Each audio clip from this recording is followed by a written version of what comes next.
షర్మిల చేస్తున్న కామెంట్స్ కానివ్వండి, ఆమె చేస్తున్న ట్వీట్స్ కానివ్వండి, ఆ పనులన్నీ కూడా రాజశేఖర రెడ్డి అభిమానుల్ని ఆయన అభిమానించే వాళ్ళందరినీ బాధిస్తున్నాయంటూ కూడా కొంతమంది మాట్లాడుతున్నారు. నిజమేనా అది?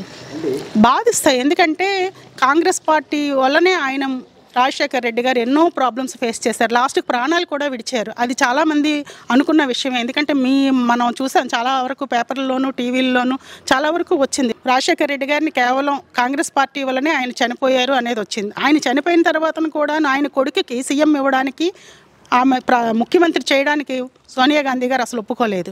మరి అట్లాంటి ఆమె పంచన చేరి ఈరోజు ఏం మాట్లాడుతుందంటే, ఇక్కడ నుండి మన రాష్ట్ర నాయకులు ఎవరైతే ఈ టీడీపీ ముసుగేసుకొని పులి ముసుగేసుకొని గుంటనక్కల్లా ప్రవర్తిస్తున్నారో వాళ్ళు పసుపు రంగు పూసుకొని గుంటనక్కల్లాగా ఈమెని ఒక పాముగా వాడుతున్నారు.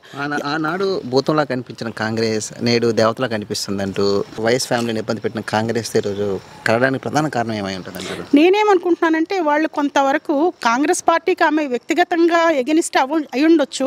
బట్ క్రిస్టియానిటీ ప్రకారంగా కూడా ఆమె సోనియా గాంధీ గారు ఒక క్రిస్టియన్, ఈ బ్రదర్ అనిల్ గారు ఒక క్రిస్టియన్.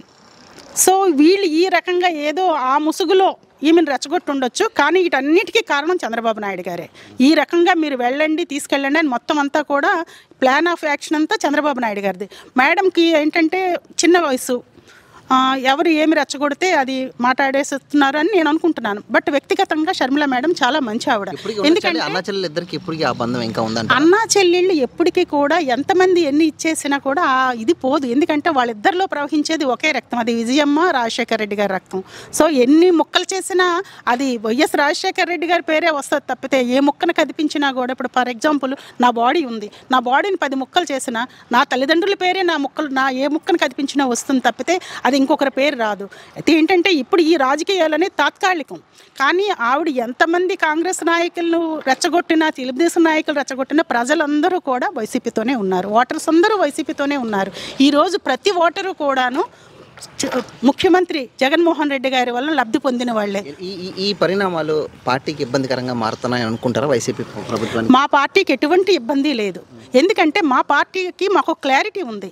ప్రజలతో మాకు అభినాభావ సంబంధాలు ఉన్నాయి. మా పార్టీకి మా నాయకుడు అంటే ప్రజలందరూ కూడాను అభిమానించి ఆయన ఒక కుటుంబ సభ్యుడిగా, ఒక జగన్ మామగా, ఒక జగన్ అన్నగా, ఒక జగన్ తమ్ముడిగా, ఒక మనవడిగా ముసలివాళ్ళు ఉన్నారంటే ఈరోజు జగన్ అన్న నా కొడుకు నాకు ఇచ్చిన పెన్షన్ తోటే మేము ఈరోజు బ్రతుకుతున్నాం.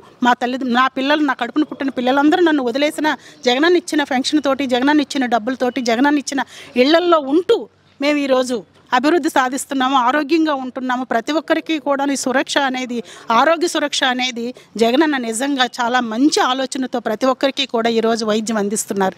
చిన్న చిన్న డిసీజెస్ నుంచి లాస్ట్ క్యాన్సర్ వరకు కూడాను ఈరోజు లబ్ధి పొందుతున్నారు. ఎన్నికల్లో షర్మిల గారి ప్రభావం ఉండబోతుందంటే ఏం చెప్తారు?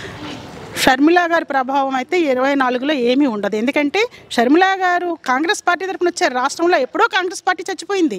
సో కాంగ్రెస్ పార్టీకి ఏమైనా ఆవిడ ప్రభావం ఉంటుందేమో కానీ మాకు ఎటువంటి పరిస్థితుల్లో ఆవిడ ప్రభావం ఏమి ఉండదు. మా ఓటర్స్ మాకున్నారు, మా ఓట్స్ మాకున్నాయి.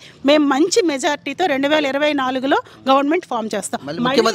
మళ్ళీ ముఖ్యమంత్రి మా సీఎం జగన్మోహన్ రెడ్డి గారే అవుతారు.